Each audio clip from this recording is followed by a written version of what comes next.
कैसे हैं आप? उम्मीद करता हूँ जहाँ भी होंगे अपनी अपनी फैमिली के साथ प्यार मोहब्बत के साथ रह रहे होंगे। हम भी आपके अपने ही हैं, हमसे भी प्यार मोहब्बत दिखाते जाइएगा। वीडियो को लाइक कीजिएगा, चैनल को सब्सक्राइब कीजिएगा। और अमिताभ बच्चन और माधुरी दीक्षित दोनों एक साथ क्यों काम ना कर सके, इसी के ऊपर आज वीडियो बनाने जा रहा हूँ। वीडियो के मुतालिक कमेंट बॉक्स में अपना कमेंट जरूर करते जाइएगा। अमिताभ बच्चन जी ने जो अपनी पहचान बनाई थी, जंजीर फिल्म से उन्होंने पहचान बनाई थी और जंजीर फिल्म के बाद वो अरूज पर पहुंच चुके थे, वो एक सुपरस्टार बन चुके थे और उसके बाद उनकी तमाम फिल्में सुपर डुपर हिट हो रही थी। लेकिन आहिस्ता आहिस्ता अमिताभ बच्चन की फिल्में तो हिट हो रही थी, लेकिन उनकी उम्र ढल रही थी। तो इस ढलती उम्र को काबू करने के लिए डायरेक्टर और प्रोड्यूसरों ने ख्याल निकाला कि अमिताभ बच्चन के मुकाबले में कम उम्र हीरोइनों को लाना शुरू कर दिया, फ्रेश फेसेस को लाना शुरू कर दिया। आपको याद होगा कि 1983 में कुली फिल्म आई थी जिसमें अमिताभ बच्चन जख्मी भी हो गए थे, तो उनके साथ एक रुटा नाम की एक नई हीरोइन को चांस दिया गया था और जोड़ी को पसंद भी किया गया था और कुली फिल्म काफ़ी हिट भी रही थी। और अमिताभ बच्चन जब इसमें जख्मी हुए तो हर मज़हब के लोग ने, वो हिंदू हो, वो ईसाई हो, वो मुसलमान हो, हर मज़हब के लोगों ने अपनी इबादतगाहों में जाके अमिताभ बच्चन के लिए दुआ की थी। फिर 1984 में शराबी फिल्म आई, उसके बाद जो 1986 में उनकी फिल्में आई। श्रीदेवी को उनके साथ जोड़ी बनाकर पेश किया जा रहा था, जिया भद्रा जी को पेश किया जा रहा था, अमृता सिंह को अमिताभ बच्चन के मुकाबले में हीरोइन के लिए चांस दिए जा रहे थे। तो ऐसी हीरोइनें जो अमिताभ बच्चन की ढलती उम्र को काबू में ले आए और स्क्रीन पर जब आए तो अमिताभ बच्चन का जो बुढ़ापे की तरफ उनका कदम था, वो नौजवान चेहरा, वो खूबसूरत चेहरा, उस अमिताभ बच्चन की बढ़ती हुई उम्र को तवज्जो हटाकर ऑडियंस की खूबसूरत चेहरे की तरफ चले, तो इस हवाले से इसको कंट्रोल करने की कोशिश की जा रही थी। तो अमिताभ बच्चन के साथ 1988 में फिल्म में मीनाक्षी शहंशाह की जो फिल्म आई थी उसमें मीनाक्षी का रोल बड़ा पसंद किया गया था और फ्रेश नजर आए अमिताभ बच्चन उस फिल्म में। मीनाक्षी के साथ और शहंशाह फिल्म भी सुपर डुपर हिट, लेकिन जैसे अमिताभ बच्चन के साथ नौजवान हीरोइन सामने आ रही थी और फिल्में कामयाबी की तरफ गामजन हो रही थी और फिल्में कामयाब भी हो रही थी, तो दूसरी तरफ एक और नौजवान जो खूबसूरत चेहरा के जो सुपरस्टार बन रहा था माधुरी दीक्षित जी। माधुरी दीक्षित जी की भी पहली फिल्में ज़्यादा देर तो नहीं चल सकी, ज़्यादा फिल्में फ्लॉप ही रही ना, उन फिल्मों से उनको स्टारडम मिला। उनको जो स्टारडम मिला माधुरी दीक्षित को 1980 फिल्म में तेजाब फिल्म से उनका एक माधुरी दीक्षित से दी माधुरी दीक्षित का सफर शुरू हुआ। फिर राम लखन, फिर परिंदा फिल्म से माधुरी दीक्षित ने अपने आप को मनवा लिया और वो सुपरस्टार बन गई। अब एक तरफ अमिताभ बच्चन सुपरस्टार है और दूसरी तरफ माधुरी दीक्षित सुपरस्टार है। दोनों को सुपरस्टार को ऑडियंस एक साथ देखना चाहती है, एंटरटेनमेंट के लोग उनको देखना चाहते हैं, लेकिन कोई भी ऐसी फिल्म नहीं आ रही कि दोनों इकट्ठे हो सके। तो ऐसे में टीनू आनंद जी एक डायरेक्टर थे, उन्होंने 1989 में फिल्म शनाख्त बनाने की प्रोजेक्ट का ऐलान किया। उसका बड़ी एक जबरदस्त वो भी माधुरी दीक्षित जी ने कॉन्ट्रैक्ट साइन किया, लेकिन ये 4-5 दिन के बाद ही ये फिल्म बंद हो गई। ये पहली फिल्म थी जो माधुरी दीक्षित और अमिताभ बच्चन साथ दोनों के साथ आ रही थी।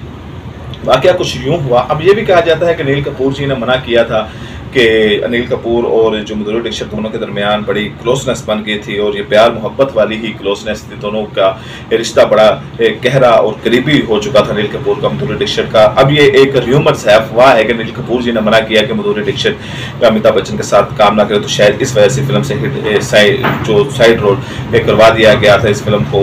तो इसमें क्या हुआ था, टीनू आनंद ने इसमें एक इंटरव्यू में कहा था कि जब उन्होंने कहा कि अमिताभ बच्चन और माधुरी दीक्षित को इकट्ठे एक फिल्म शनाख्त में ला रहा था, तो माधुरी दीक्षित जी को सारी स्टोरी लाइन समझाई गई थी, तमाम स्टोरी बताई गई थी, तमाम प्रोजेक्ट तो उनके साथ उनको समझाने के बाद, उनको बताने के बाद उनका कॉन्ट्रैक्ट पे साइन लिया गया था। तो एक सीन था कि जिसमें माधुरी दीक्षित की इज्जत लूटने के लिए चंद डाकू माधुरी दीक्षित के ऊपर हमलावर हो रहे होते हैं, तो अमिताभ बच्चन की वहाँ पे एंट्री होती है। अमिताभ बच्चन उन डाकुओं से माधुरी दीक्षित को बचाते हैं, लेकिन जब वो बचा रहे होते हैं तो डाकू एकदम अमिताभ बच्चन के ऊपर जो होते हैं वो हमलावर होते हैं और अमिताभ बच्चन को काबू कर लेते हैं। और अमिताभ बच्चन जो है अब वो गुंडों के जाल में फंस चुके हैं, गुंडों ने उनको पूरी तरह काबू किया हुआ है और उनको मारने की कोशिश करने लगे हैं। तो माधुरी दीक्षित अपने कपड़े उतारना शुरू कर देती है और ब्लाउज के जो बटन है उनको खोलना शुरू कर देती है ताकि गुंडे उनकी तरफ आए तो अमिताभ बच्चन की जो जान है बच जाए। अब ये जब सीन करना था तो ये सीन अभी चल ही रहा था कि माधुरी दीक्षित जी अपनी जो वैन थी उनकी उसमें चली गई। वो काफ़ी देर बाद नानी आनंद उस वैन में गए तो उन्होंने कहा जी माधुरी जी आए, शॉट ओके है, अब ये शॉट करना है कि अमिताभ बच्चन जी की एंट्री होगी और गुंडे जो है वो अमिताभ बच्चन को काबू कर लेंगे, तो आपने अपने ये कपड़े और ये ब्लाउज के बटन खोलने हैं ताकि गुंडे आपकी तरफ आएँ और अमिताभ बच्चन जो है उनके जाल से बाहर निकल आए, उनके 4 बच्चे। तो मधुरी दीक्षित ने कहा जी मैं ये नहीं करूँगी, मैं ये काम नहीं कर सकती। तो वहाँ पे टीनू ने कहा जी आपकी हमारी बात तय हुई है, ये हमने आप कॉन्ट्रैक्ट साइन करवाया है, आपको पहले बताया था कि ये सीन है, ये सीन की डिमांड है और आप जो चाहती हैं ब्लाउज आप उसको सिलेक्ट कर लें, लेकिन इस सीन की डिमांड ऐसे ही होगा। बहरहाल मधुरी दीक्षित ने इसके ऊपर अपनी जिद दिखाई और अड़ी रही, उनका जी ये सीन नहीं मैं कर सकती। हालांकि उसके बाद मधुरी दीक्षित ने बड़े बड़े हॉट सीन किए, धक धक उनका गाना और उसके बाद विनोद खन्ना के साथ उनकी गाने, वो बड़े बड़े हॉट सीन, वो बड़े बड़े उसमें उन्होंने दूसरे सीन भी किए, किसिंग सीन भी किए। बहरहाल ये सीन बाद उनकी जो फिल्म थी वो पूरी बात हो गई, टीनू आनंद बाहर आ गए, अमिताभ बच्चन को उन्होंने कहा जी पैकअप।